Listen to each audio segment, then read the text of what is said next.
about 8:25 right now, and we're just getting ready for the hurricane day, as we've been calling it, because it's going to hit sometime around 2 o'clock. We should really be seeing some pretty gusty winds. It's going to increase, especially by 5 o'clock. We're expecting really more on that tropical side of winds thing. And then throughout the night, this is all about 100-mile-an-hour winds in this area. Hopefully not quite that high. Hopefully it stays on the lower end of the estimates, which is 70 miles an hour. But those are going to be sustained winds through the night. So we just woke up a little bit. We're eating breakfast, and I thought I'd kick off the video so we can see a little bit about what we're doing inside.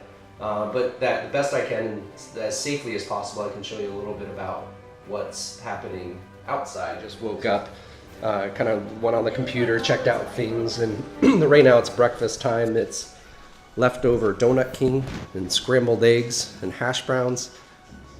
Everyone say hi. Hi.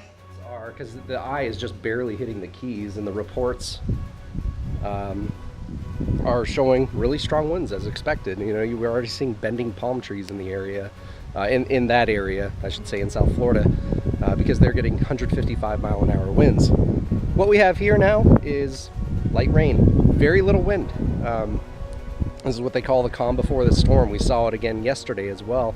The calm before the storm yesterday was really just a beautiful, beautiful evening, cooler weather, and really just a nice, beautiful breeze. And so we spent the day outside running around, but not much of anything going on, just a little bit of rain. And Emma came out too. So it's probably the last time Emma will be outside for the next couple of days until the storm passes. Tomorrow night, to celebrate the storm passing, we're going to have a little bit of a cookout. We're going to do that with our neighbors as well. So we're hoping that the thing moves across. Yeah. And I always go to her house, but I'm never going today. Not today. Because the storm and I don't want to get hit. So all in all, we're not really nervous. I would think where we are, we're going to be in good shape. I really believe that. Now we're concerned about tornadoes. That's the thing we're worried about most. You know, not to say there won't be some tree damage, but for us, we have such small trees in it's a newer neighborhood. We have some smaller trees. The one we're most concerned about is the one we brought back from Hawaii with us, which is right there. I don't know if that will be here when this whole thing is said and done.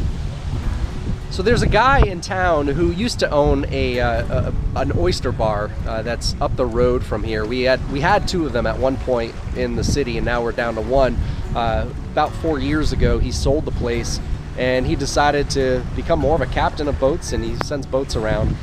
He was on Facebook earlier this morning and showing pictures of where he's hanging out for the storm, which, believe it or not, is in Miami, docked on a boat that he's there to protect and bring to a spot that's going to protect it. And he's riding out the storm there in Miami. I don't think it's the wisest idea. He thinks he's going to be just fine. I pray that he will be too. He's certainly a nice guy, and he wrote a book recently about a lot of his off-the-grid travels. The concern here, though, is that I just don't think we know the power of the storm. And I think that's what I'm hearing most in terms of frustration from people. Is we started out 3 days ago thinking this is going to hit the East Coast. It's now hitting the West Coast. Everyone's being affected in some way, shape, or form. And the running joke is, well, we know it's going to drop from 1 inch of rain to 50 inches of rain. We know it's going to be from 3 hours long up to 3 days long.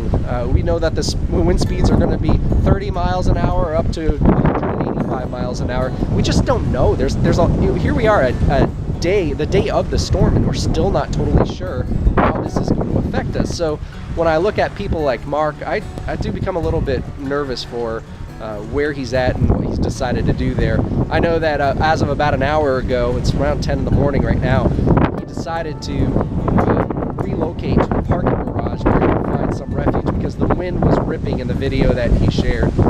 But